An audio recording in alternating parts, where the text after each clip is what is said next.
BFM Business, Intégral Placement, le Club Immo. On reprend le fil de ce club de la presse immobilière avec toujours Olivier Marin, Julien Mouret et Marie Cœur de Roy. Olivier, la location touristique saisonnière, allez, on va dire le Airbnb, quoi, c'est ça? Entre autres, oui, entre autres. Non, on était hier avec le patron d'Abritel qui affichait... Il nous disait d'ailleurs qu'il était devant Airbnb, figurez-vous. Que c'est alors il nous disait que c'était le leader mondial devant Airbnb en termes de nuitées disponibles à l'instant T. Alors donc Abritel Airbnb pour faire court. Petite parenthèse. Plateforme de location touristique. Bon. Oui, on en parle énormément. Ouais. C'est ça. Il y a la discorde qui... Il y a de la discorde et puis il y a des exemples maintenant qui se passent à l'étranger et qui font réfléchir. Et le dernier en date, donc c'est l'actualité, c'est Berlin, la ville de Berlin, qui depuis le 1er mai a dit stop. Bon, on va peut-être arrêter ce jeu-là parce que on va interdire en fait ce type de location touristique saisonnière. Il faut savoir qu'à Berlin, il y a près de 16 000 appartements qui sont sur Airbnb, 24 000 logements tout confondus loués aux touristes, et Berlin qui est devenu donc une destination touristique particulièrement prisée.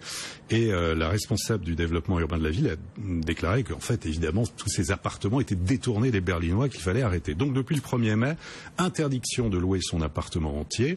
L'amende peut grimper jusqu'à 100 000 €. Le texte, alors, il est très clair. Il stipule qu'il est encore possible pour le propriétaire à Berlin de louer une chambre à l'intérieur du logement qu'il occupe, mais pour louer le logement entier, il doit faire une demande d'autorisation officielle. Alors, évidemment, on se dit à Berlin, ça va peut-être se produire à Paris, parce que finalement, on entend énormément Yann Brossa parler de machines à cash, Anne Hidalgo, tous montent au front petit à petit. À Paris, plus de 40 000 appartements sont proposés sur, on va dire, Airbnb, Abritel, disons, différentes plateformes. Mais Paris, c'est la première destination du monde. Hein, la réglementation, donc, interdit de louer une résidence secondaire plus de 120 jours par an, sauf autorisation de la ville. La mairie, donc, veut imposer différentes choses. Alors, on est en plein dans ce débat.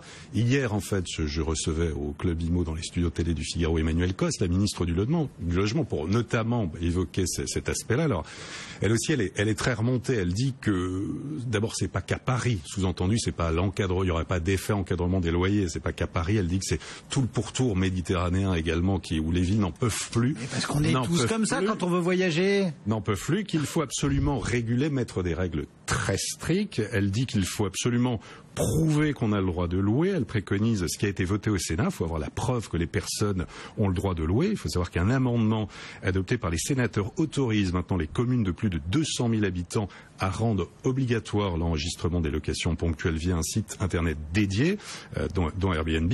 Et donc, elle dit que là où c'est compliqué, c'est qu'il n'y a pas de règlement de copropriété qui l'empêche.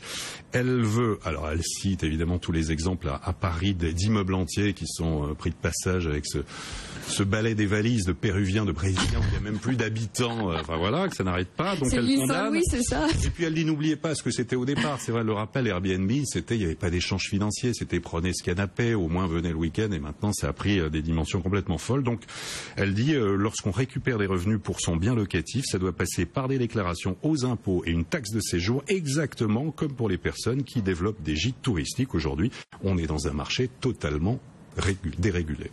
Bon, mais c'est une pure question fiscale, quoi. C'est sûr. On va voir comment ça va évoluer, c'est à suivre. Marie, la location, la sous-location plus exactement. Oui, moi c'est ça qui m'intéressait parce que d'abord il y a eu récemment la première condamnation justement de sous-location illégale avec condamnation financière avec des dommages et intérêts. Pour sous-location illégale, pareil, il s'agissait de locataires qui avaient mis le bien de leur propriétaire à la location de manière illégale sur Airbnb. Donc ils avaient touché un certain nombre de revenus et le propriétaire s'en était aperçu. Je vous en parle parce que effectivement on entend Airbnb, Abritel et les amis et on se dit moi je suis locataire, je pars en vacances, j'ai aussi envie de profiter de ces sites-là pendant mon absence et de mettre mon appartement à la sous-location. Figurez-vous que vous avez le droit de le faire quand même, parce qu'il y a beaucoup de gens qui disent non, on n'a pas le droit. Mais si faut demander à son propriétaire. Voilà, il y a un certain nombre de règles à respecter, donc je me disais que c'était l'occasion idéale. En plus, les beaux jours arrivent, c'est peut-être l'occasion encore plus idéale de le faire. Donc déjà, effectivement, Julien a raison. Il faut demander l'autorisation à son propriétaire. Et le propriétaire, quoi, il donne l'autorisation parce qu'il récupère encore une partie? Non, il peut gentiment accepter. Lui, il s'en fiche, il a son loyer en bout de chaîne. Donc pour lui, bon, il n'y a pas de souci là-dessus. C'est-à-dire que il faut juste demander l'autorisation écrite au propriétaire, qui doit donc lui envoyer par écrit. Une fois que vous avez l'autorisation écrite de votre propriétaire, il faut la transmettre à votre sous-locataire. avec en plus une copie de votre propre bail. Faut savoir aussi, et ça c'est une règle importante, que vous ne pouvez pas vous amuser sur les prix. Votre loyer, le loyer que vous allez facturer à votre sous-locataire, il ne peut pas être plus élevé que celui que vous payez au mètre carré. Donc ça aussi, vous ne pouvez pas vous amuser à vous dire je pars 3 jours, je vais lui facturer 300 € pour 3 jours, alors que ça ne correspond pas du tout à ce que vous payez habituellement auprès de votre propriétaire. Donc ça, c'est des règles à respecter, sachant qu'en plus, si votre propriétaire n'accepte pas, vous n'avez aucune possibilité pour le faire accepter, pour négocier. On ne peut pas l'obliger. Non, il a parfaitement le droit de refuser, il a parfaitement le droit de ne pas vous répondre, de ne pas justifier sa réponse, enfin voilà. Juste des règles à respecter. Et donc, si vous ne le faites pas, quand même, c'est important de le savoir. Figurez-vous que dans le cadre d'une sous-location illégale, votre bail peut être remis en cause à tout moment. Ah oui, d'accord. En gros, alors ça se passe pas aussi rapidement que j'ai l'air de le dire, c'est-à-dire qu'il va pas vous mettre à la porte comme ça, mais il a la possibilité de le faire. Ça prend sans doute beaucoup plus de temps, mais il a la possibilité de le faire. Donc votre propriétaire peut vous mettre dehors. Et puis par ailleurs, on l'a constaté donc il y a encore quelques semaines, vous pouvez désormais être poursuivi en justice et pas avoir juste à payer les frais de justice, mais aussi des dommages et intérêts auprès de votre propriétaire. Le dernier cas qui était à Paris justement, il me semble de mémoire que les locataires avaient écopé de 5 000 € de dommages et intérêts à verser à leur propriétaire, en plus des frais de justice qu'ils ont dû rembourser à leurs propriétaires et leurs propres frais de justice à eux. Donc, bon, voilà. Attention donc. Et ils ont été mis dehors, accessoirement. Bon.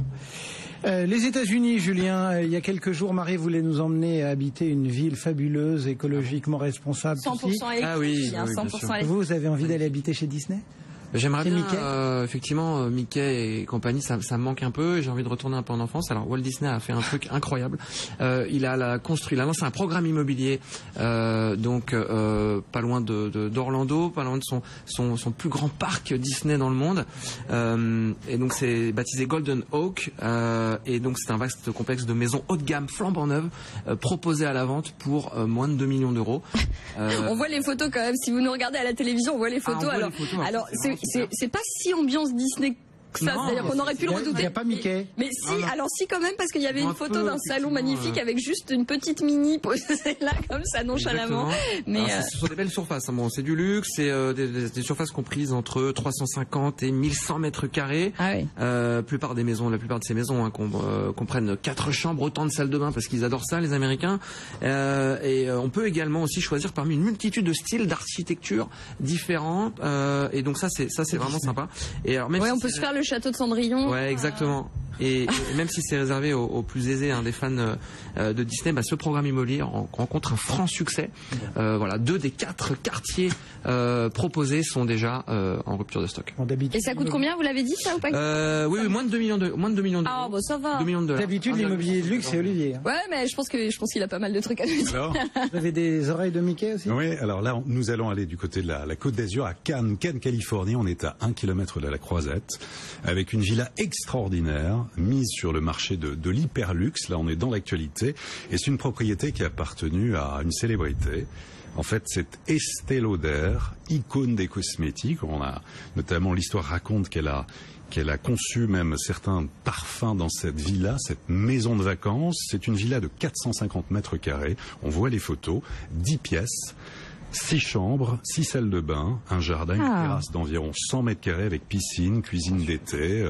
Voilà, c'est une propriété qui est mise en vente par Engel et Volkers actuellement pour le prix de 8 150 000 €. Bon, et il y a les produits de beauté livrés avec? Je ne pense pas. Non, mais il y a l'odeur de la cocotte, vu qu'elle a fait ce parfum à l'intérieur, donc c'est plutôt sympa. Ah, l'odeur de la cocotte, pareil. S'il y a plusieurs parfums qui ont été faits, je ne sais pas si vous êtes déjà rentré dans un magasin de parfums, mais c'est... Marie Cœur de Roi pour la chronique cosmétique et parfumerie. Julien Mouret pour la Vimo et Olivier Marin pour Exploremo Le Figaro. Merci à tous les trois.